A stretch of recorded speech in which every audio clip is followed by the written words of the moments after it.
سلامونه. یو ځل بیا په خیر راغلی. او څنګه چې مو تېرې ویډیوګانې کې هم د کانوا په باره کې په زیاتو مسایلو په زیاتو شیانو باندې خبرې کړې وې. نن ورځ بیا هم په کانوا کې پاتې کیږو او بعضې مهمو مسایلو باندې مهمو شیانو باندې خبرې کوو چې څنګه موږ وکولی شو ښه ډیزاینونه، ښه ټمپلیټس یې هغه د خپل روزمره د کارونو لپاره استعمال کړو.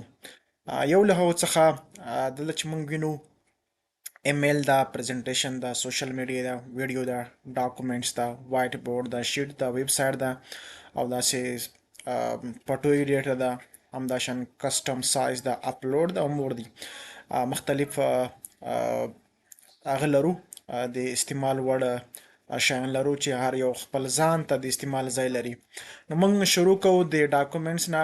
ډاکومنټس هم یو تر ټولو مهم شای ده چې موږ په روزمره ژوند کې یا زموږ د کاروبار لپاره یا زموږ د تجارت دپاره یا د خپلو خدماتو دپاره یا د تولیداتو دپاره یا د کمپانیونو دپاره مختلفو برنامو دپاره موږ کولی شو دغه استعمال کو.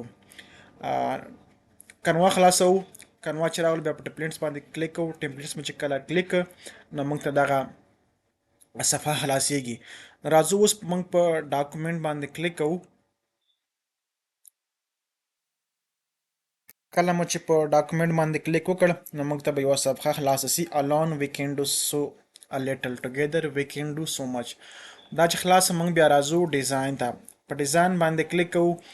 دلته موږ مختلف د ډاکومنټس ټمپلیټس یا ډیزاینونه لرو او د هر د اړتیا یا د ضرورت مطابق موږ همغه ډیزاین یا ټمپلیټ سره اخلو او ورنه استفاده کوو او همداشان کولی شو چې هغه ایډیټ کو او د خپلې خوښې یو ډاکومنټس جوړ کو. کولی شي هلته سرچ هم کې او خپله هم راځي دلته بعضې ټمپلیټسونه دي لکه دا اوس ډیزاین بریف دا، بزنس پروپوزل دا، یعنې کوم پیشنهادونه تجارتي چې کیږي، همداشان نور مختلف ډاکومنټ انوایسونه دي، پروجیکټ پلانونه دي چې ته د خپل کار مطابق د خپل د کارخانګي مطابق کولی سي خپل ډیزاین یا ډاکومنټس راواخلي او ورنه استفاده وکړي. راځو مثلا دلته باندې زه کلیک کوم. په دې کې نور ډېر مسایل دي چې موږ څنګه کولی شو دغه ډیزاین کو، څنګه کولی شو موږ په دې کې تغییرات راوړو.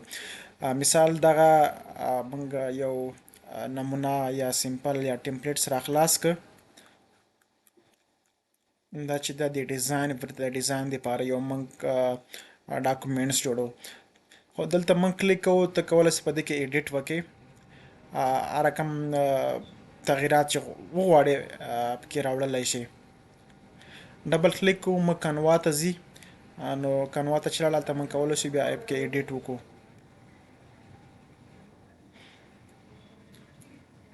دلته اوس ته کولی شې چې په دې کې تغییرات راوړې. د مثال د دې رنګ تغییروي. تور ده، دا ډول رنګ ورکوي یا د دې د لیکنې سټایل بدلوي. دا ډول کې لاین کوي خپل کوم ډیزاین چې ده. مختلف ډیزاینونه شته پکې.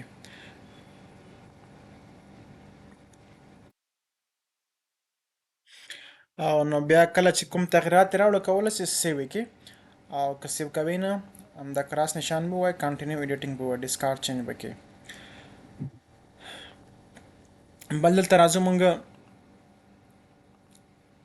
دلته اوس نور کوم ته کنټینټ یا محتوا لیکې دلته ته کولی شې ولیکې. دلته مونږ ګورو یو علامه پلس نشان ده، د جمع نشان ده. په دې کلیک وکړه. دلته مختلف آپشنونه مونږ ته راکوي. ته کولی شې چې میجیک رایټ وکړې.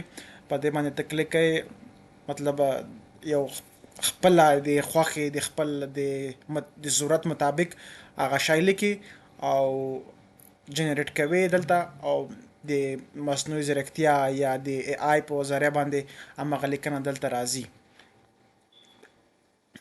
دلته بیا کلیک کوو بل آپشن چې دا ډیزاین ده، ډیزاین کې مختلف آپشنونه راځي، مختلف قسمونه راځي، او هیډینګ ده، سب هیډینګ ده، باډي ده، او کولی شي ته همدلته ټیبل هم جوړ کړي. مثال غواړې ته یو ټیبل راوړې منځ ته، دلته یو ټیبل جوړیږي. دلته خپل یې خوښې کوم ضرورت شیان چې وي همغه لیکلی شي. کنټرول زیډ کوئ، بیا کلیک کوو دلته مختلف مناسب او ډېر ښه هغه آپشنونه شته دلته. که غواړې ته یو شیټ راوړې، شیټ هم خلاصولی شې، دلته شیټ به راسي. او ډیوایډر غواړې دلته ته ډیوایډ کېږي، یوه لیکه منځ کې به هغه ورکړي، فاصله ورکړي، جدا به سي سره. بیا دلته کلیک کوو، پیج بریک ته پیج کنټرول انټر سره هم پیج بریک راځي. که ته غواړې چې یوه صفحه د بلې صفحې نه چې کې جدا کړي. مثال دلته زه غواړم چې دغه ځای کې د هغه اورویو سره زه هغه وکړمه، صفحه جدا کړمه. دا دلته صفحه جدا شوه، دغه یوه صفحه شوه، دغه بله صفحه شوله. دلته راځو بیا ډیوایډر پیج بریک هم چیک لیست ته، چیک لیست غواړئ چیک لیست نه استفاده وکړئ، هغه هم کولی شي. چیک لیست مطلب دلته خو نه راځي، مثلا دلته موږ غواړو چې بعضې شیان ټیک مارک کړو. مثال دلته استفاده ورنه کومه، چیک لیست استعمالومه، یو شی زه لیکمه.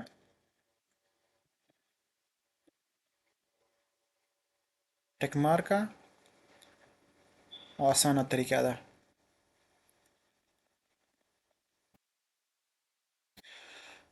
بل چې ده بولټ لیست دی، موږ کولی شو هغه ورکو، کوم ټکي چې دي لکه بولټ کو، یا غواړې نمبر لیست ورکو، نمبر سره هم کولی شو. که چېرته غواړې یو کالم اضافه کړې، 2 کالمه، 3 کالمه، داسې دا هم اضافه کولی شي.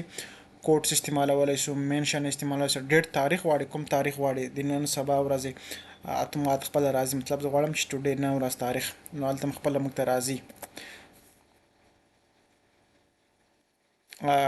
بل ګورو موږ چې لرو ډراپ ډاون، دا هم ډېر مهم ده، زیاته استفاده ورنه کېږي.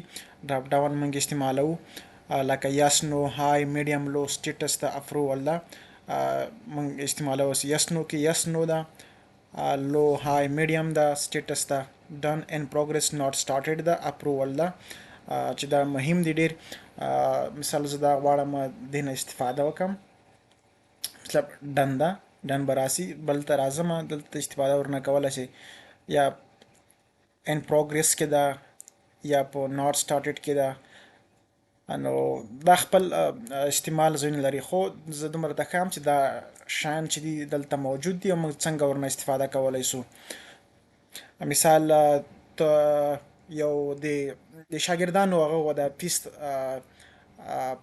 لیست جوړی که نه، نو هغه دپاره ته موږ دلته استفاده کولی شو چې څوک په ان پروګرس کې دي، یعنې اپروول، مطلب هغه نه بیا موږ اپروول ته راځو که نه، چا فیس راوړی ده، څوک په پینډینګ کې دي، چا نه ده راوړی ده، نو دغه ډول شیانو کې موږ ورنه بیا استفاده کولی شو. بل چې موږ لرو دلته چیک لیست نه چارټ ده، موږ کولی شو چارټونه هم، مثال کې فای چارټ غواړې، بار چارټ غواړې، مختلف چارټونه دي دلته کولی شو ته ایډیټ کې وکړې دغه ځای کې څنګ کې.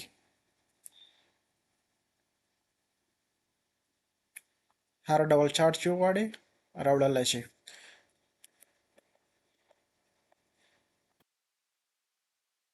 نو دغه شیان چې دي مهم دي، زیات ټایمر او دا شیان چې دا ډېر مهم دي، دغسې نه موږ کولی شو استفاده ورنه وکړو. نو یو ښه ډاکومنټ، یو د خپلې د اړتیا او ضرورت مطابق موږ کولی شو چې یو ډاکومنټ جوړ کړو. ته کولی شې دلته عکس هم راوړې، خپلې خوښې عکس واچوې پکې، خپلې خوښې لیکنه پکې وکړې، خپلې خوښې کانټینټ یا محتوا پکې واچوې، او د خپل د کاروبار یا د سرویس یا د خدماتو یا د پروجیکټ دپاره یا د بل کوم چې ضرورت دپاره کولی شې مختلف ډاکومنټ جوړ کړې.